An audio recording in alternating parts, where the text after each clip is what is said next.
कहानी के इस दूसरे अध्याय में आपका स्वागत है। अब हम उस पल की ओर बढ़ रहे हैं जिसने भारतीय इतिहास को हमेशा के लिए बदल दिया। तारीख थी 1193 ईस्वी की वो मनहूस सुबह। नालंदा के विशाल परिसर में रोज की तरह सब कुछ शांत था। सुबह की ठंडी हवाओं में मोगरा और चंदन की खुशबू घुली हुई थी। हजारों छात्र अपनी दिनचर्या शुरू कर रहे थे। कुछ ध्यान लगा रहे थे तो कुछ धर्मगंज पुस्तकालय की सीढ़ियां चढ़ रहे थे ताकि ज्ञान के सागर में गोते लगा सकें। किसी को अंदाजा भी नहीं था कि ये उनकी आखिरी सुबह होने वाली है। तभी अचानक जमीन में एक हल्की कंपन महसूस हुई। पहले तो छात्रों को लगा कि शायद ये बादलों की गड़गड़ाहट है, लेकिन धीरे धीरे वो आवाज तेज होती गई। वो बादलों की आवाज नहीं थी, बल्कि हजारों तुर्की घोड़ों की टापें थीं जो मौत बनकर नालंदा की तरफ बढ़ रहे थे। पक्षी डरकर पेड़ों से उड़ने लगे और पूरा आसमान धूल के गुबार से भर गया। जब तक मुख्य द्वार पर खड़े भिक्षु कुछ समझ पाते, बख्तियार खिलजी की विशाल सेना अल्लाहू अकबर के नारों के साथ मुख्य द्वार को तोड़ती हुई अंदर घुस आई। वो नज़ारा किसी बुरे सपने से कम नहीं था।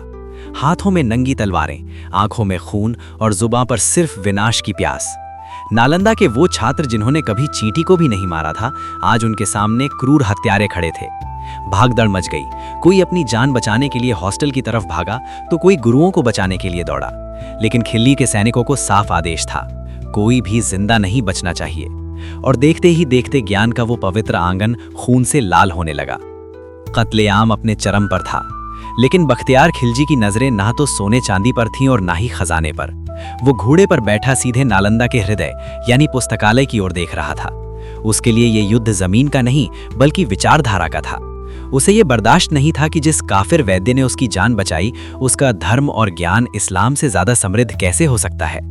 वो अपने जनरलों के साथ आगे बढ़ा और रास्ते में आने वाले हर भिक्षु को काटता चला गया। वहां का मंजर दिल दहला देने वाला था। जो गलियां कल तक संस्कृत के श्लोकों से गूंजती थीं, आज वहां सिर्फ चीखें थीं। कई आचार्यों ने वहीं ध्यान में बैठकर मृत्यु को गले लगा लिया, क्योंकि वो जानते थे कि शरीर मर सकता है लेकिन आत्मा और ज्ञान अमर है। खिलजी जब मुख्य इमारत के सामने पहुंचा तो उसे वहां की भव्यता देखकर और भी ज्यादा जलन हुई। 9 मंजिल ऊंची लाइब्रेरी रत्नोदिधि बादलों को छू रही थी। उसने अपने सैनिकों से पूछा, क्या यही वो जगह है जहां इनका सारा ज्ञान रखा है?